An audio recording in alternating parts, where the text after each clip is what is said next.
Many of you all have been asking about the new Razer BlackWidow keyboards, whether that be their 10 keyless HyperSpeed or the low profile one. And I've been testing both of them for quite a while, so I'm going to show you both of them here in this video. And believe it or not, there's actually quite a few differences with these boards other than them just being a standard TKL or a low profile. So as far as in your box of both of these keyboards, you get a detachable USB-C to A cable and then a little dongle adapter going USB-C to A, because your dongles are in the back of both of these keyboards right back here. They are a USB-A dongle, so really nice that they included that adapter there. And again, both dongles are stored right underneath the keyboards. One of them is on the right and this one over here is on the left. Now on the standard TKL, since it's hot swap, you also get a keycap puller and a switch puller, which we'll take a look at here shortly. Now let's go and take a look over of both of these boards, and I want to kick it off with the low profile one, as I absolutely love low profile boards. You can see this thing is super thin.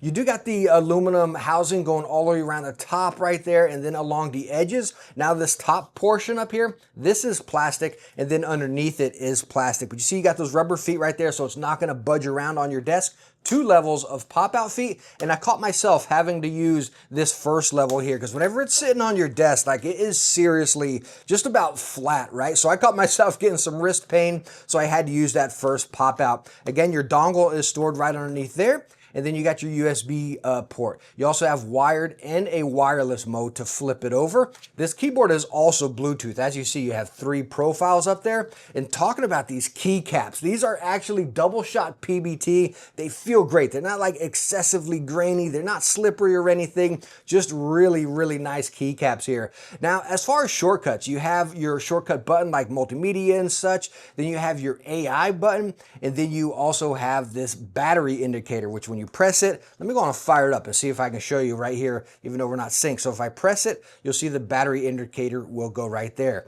And if you hold it down, it'll actually go into battery save mode, which you can get up to, I believe it's like 980 hours on this, but it kicks the keyboard down to 250 polling and turns the lights off and stuff. Hold it back down and you can see it fires back up. You got that same feature over there on the standard TKL as well. Now underneath these keycaps, you can see you do have a white plate, which as you just saw, it radiates that RGB off it really nice and just makes it get a really nice shine, but nothing excessive. I think the RGB is implemented really nice on this board. Now, the one thing I don't like about this board, and I actually mentioned this to Razer and kind of questioned why they decided to go this route, is that whole top portion of the board just being empty. It's almost like, why, right? Now, again, you got your shortcuts, you got your volume wheel, that's also a mute function there. It's like you got all this empty space. Maybe, again, the light indicator for the batteries or something like that.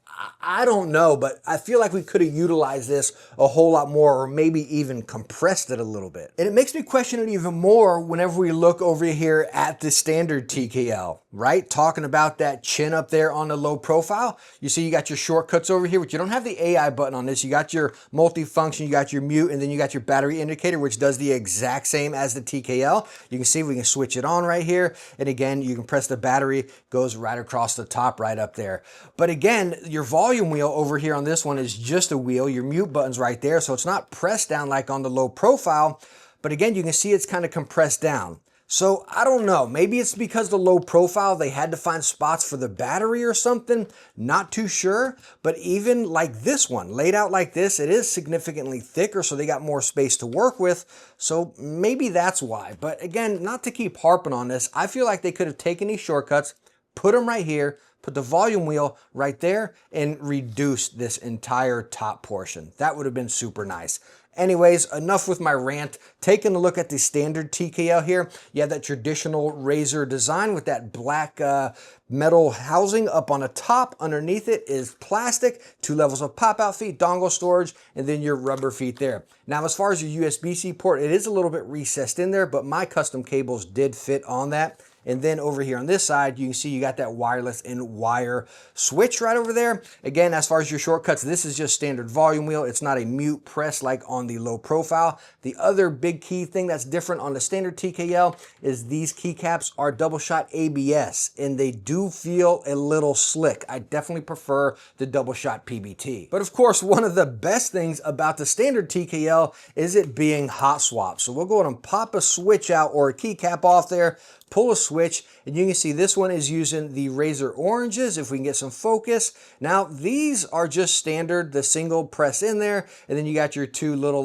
what you call connectors. There's no, it's not like a 5-pin, right? But the cool thing is, as far as the PCB, is it is 5-pin down there. So that's a really nice touch. And you have really nice dampening foam across the TKL and the low profile, which you're gonna hear over here in the sound test.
Now let's go and take a quick look at Synapse here. I'm only going to show you one of these boards as it's pretty similar right across them. I mentioned the differences there, and we're all pretty used to Synapse, right? So number one, you can adjust your keys as we're all used to. The main thing over here is as far as your your shortcuts. This you cannot customize. Over here, this one you cannot customize either, but this one you can. Straight out of the box, it's set as your AI thing. Razer's a really big fan of this AI. I don't know, maybe I'm an old fogey, but I don't use AI. So anyways, I just set it as mute mic. That button you can customize. This one you cannot. This is, again, your battery indicator. So the only button you can customize is this one over here. Now coming down further, you got game mode, which again is functions window or functions F10 on Razer keyboards here. So that's all that. Snap tap, which you can do on the regular TKL as well. This is something I need. I know all of us are crazy about magnetic Hall effect switches. I can live without that, but snap tap I cannot. This is a feature I need. I'm bobbing and weaving. I just kind of play a little bit faster when playing FPS, right? As far as polling rate, you have up to 1,000 polling rate. Same on the standard TKL as well, but whenever you go into battery save mode, I'm going to hold it down right now, and you're going to see, bam, it mentions this right here. It kind of turns off the RGB and stuff, but it also reduced it down to 250 polling. So I wouldn't recommend this for gaming, but maybe for working, and then you get up to that, what is it, 980 hours or something? So really cool to just switch between one and the other whenever you're gaming or working, right? And then you got key switch optimization. I don't really notice any difference from any of this stuff right here, double inputs and stuff. Me personally, I don't notice any of it. Over here, coming into lighting, standard across all Razer products. We're all used to this. This is the exact same over on the standard TKL as well.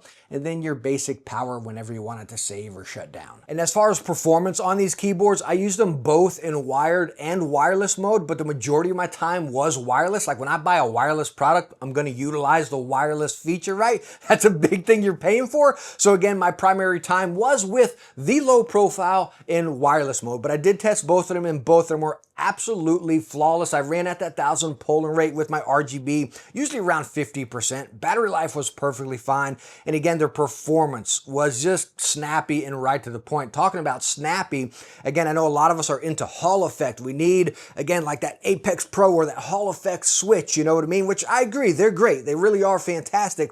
But me personally, like if I'm using Razer yellows, which are pretty much like cherry silvers or something, perfectly fine switch, plenty fast, especially on a low profile. I am not a big fan of tactile switches, the Razer oranges. I know a lot of people are, but me personally, I'm a linear fan for sure.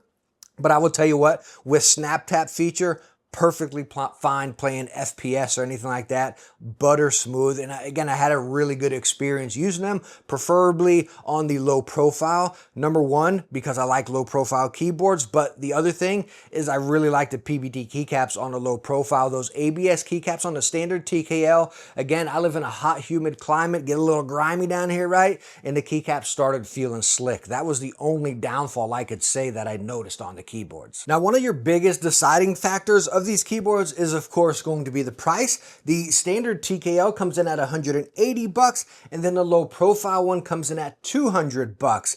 And in my honest opinion, like again, I really like the low profile. I think it could sound a little bit better in my opinion. I don't know, it kind of feels a little bit dancey. Maybe that's just a low profile thing. I don't know. I'm not a keyboard snob by any means. Again, over on the standard TKL, would have liked PBT keycaps. It's my honest opinion. What I get from here is I think if both of these keyboards were like combined, like if they took what was good on this, put it into this, and what was good on this and put it into this, we'd have that perfect keyboard, you know what I mean? But then would the price be increased? I don't know. I don't know how any of that works, but that's my opinion on them, right? I really like this low profile one, but still there are things I would like to see implemented in them right there. Let me know what you think about these two keyboards down below in the comments, and I hope this video was helpful and enjoyable for you. If it was, please hit that thumbs up. Don't forget to subscribe, and I hope to see you in the next one. Bye now.